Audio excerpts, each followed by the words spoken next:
Hey everybody, Tony D with another hot take, and once again I got to talk about those wacky Democrats. What are they up to today? Well, today they all took a knee for George Floyd and Black Lives Matter, and they wore African scarves, and they're pretty much going to lose every election they run in November. Not necessarily just because of this, but they just have no clue what they're doing at this point in the optics. Look, what happened to George Floyd was awful, and everybody was on board with that. There could have been some major changes had it sort of just happened. Had it sort of just, we'd all gone forward as a group and said, yes, this was terrible. Let's solve this. Let's put these cops in jail and try them, and But things went off the rails. There was a protest which got hijacked by Antifa. Then you had riots, and now you've got a real optics problem there. The Democrats, by this weird optics maneuver, really haven't won over anybody.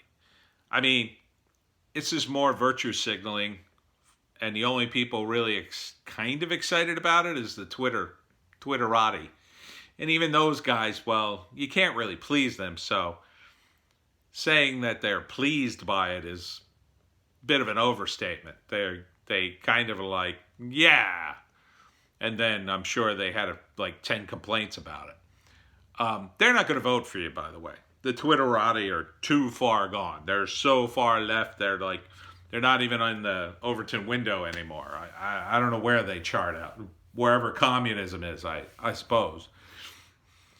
The Democratic Party has followed the lead of the Labour Party in the UK. They have gone so far left, they can't go any further left, just about. I mean, the Labour Party, I guess, is further left. They're full-blown communist. But they embraced all this identity politics in the UK. Still do. Ruined the police force over there. Check out Sargon's video today. I mean, what's going on over there is not happy. But now we're seeing it bleed into here in the United States. We're seeing Minneapolis defund their police or abolish their cops. Good luck with that. That's going to be a disaster. We all know it. No one can really stop these people. They're just too woke and arrogant to admit any fault. They will literally be standing in a burning city where cars drive by and shoot machine guns, and they'll be making the call to the federal government, please come back, please send the National Guard in, we need help. That's what happens. That's what happens when you just tell everybody you're so wonderful and woke and you know what you're doing, and you're just too stupid and ignorant, and you don't use the proper pronouns, and you don't understand intersectional feminism, so you just sit back, we'll take care of it. And then when you F it up, then you throw up your hands and scream, oh my God, someone else is to blame. This is progressivism gone way too far.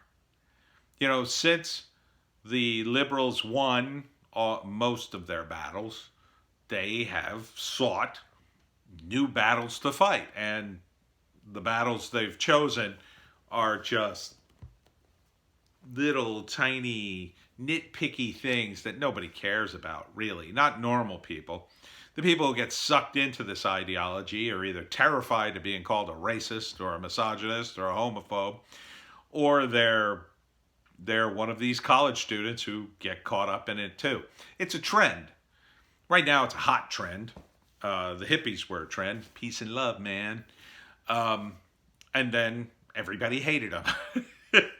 Eventually everybody kind of got annoyed by the hippies, and hippies, it's gonna be a bigger fall for these people. People already kind of hate them, the woke, the prudish woke who proclaim from their high ivory towers that you're a horrible person.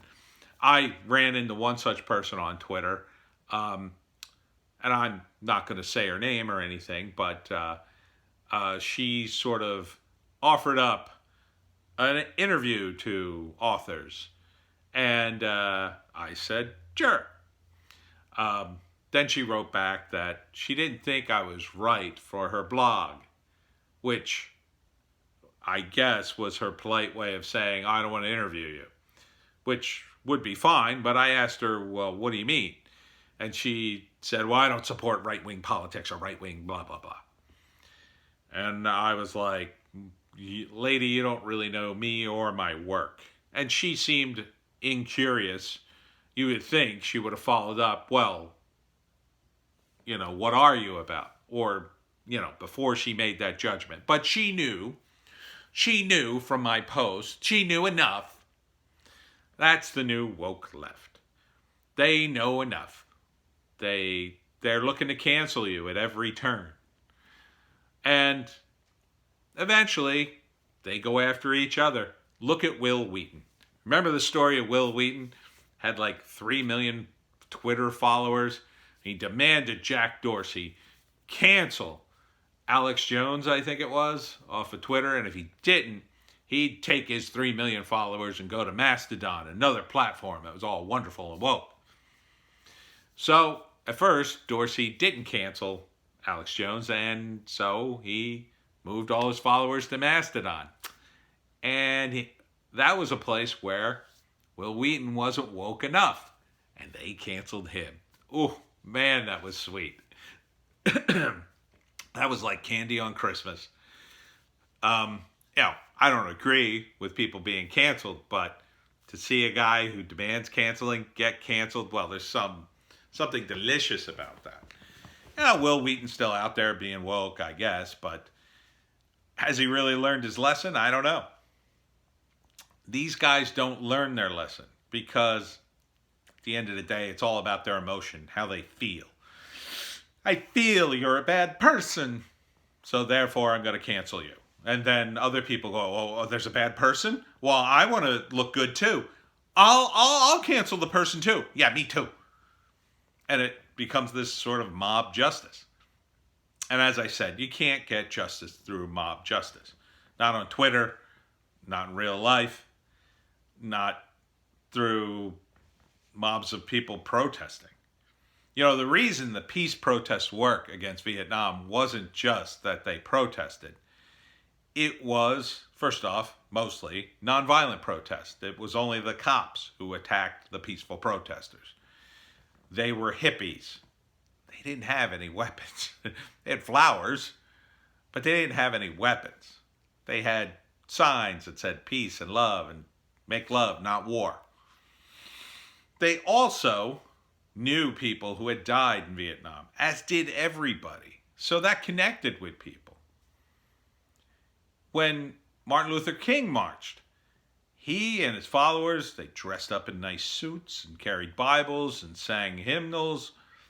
And the response was vicious. The cops sprayed them with fire hoses and sicked the dogs on them. It was terrible. It really helped the cause. And civil rights legislation passed. Vietnam War, well, the protests helped end it. This isn't going to help anything. And sadly, if you're supporting Antifa, know that they know this wouldn't help. That's the plan. The plan is to help take down America, to destabilize the whole country. That's the plan. They're not trying to help the Democrats. No. They hate the Democrats. They have a motto. The liberals get the bullet too. That's not my motto. That's their motto. They want to destabilize the entire country, tear it down. No Trump, no wall, no USA at all. And then rebuild it with their hipster plans. They're not going to be able to do that. I mean, they are going to do a ton of damage, but they're not going to destabilize the whole country. If they manage to destabilize it. Their version of destabilizing it, by the way, is to get Trump to either overreact or turn it into a police state which will further legitimize Antifa as the good guys, because they'll be the resistance. Because who are you going to go to if the country turns into a police state? Are you going to start your own resistance movement, or are you going to start the one that's already established and is full of veterans who are already attacking the cops? You're probably going to throw in with Antifa if you're going to join the rebellion against the police state of the United States. But what the Antifa guys don't understand, and what the Democrats don't understand, is most people are watching this and they're utterly horrified. And they don't go on Twitter, most of them. They're not tuned into any of this stuff. They're just watching the Democrats going, what the F are those guys doing? Oh, for George Floyd.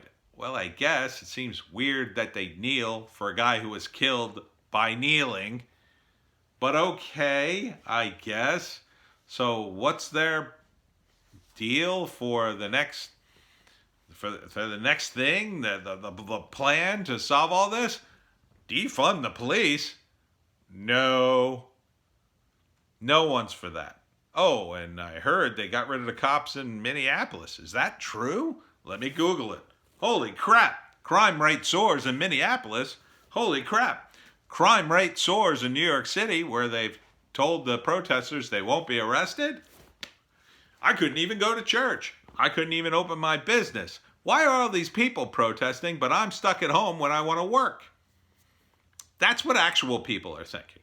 You know, people with jobs and brains, and people are all caught up in all this nonsense.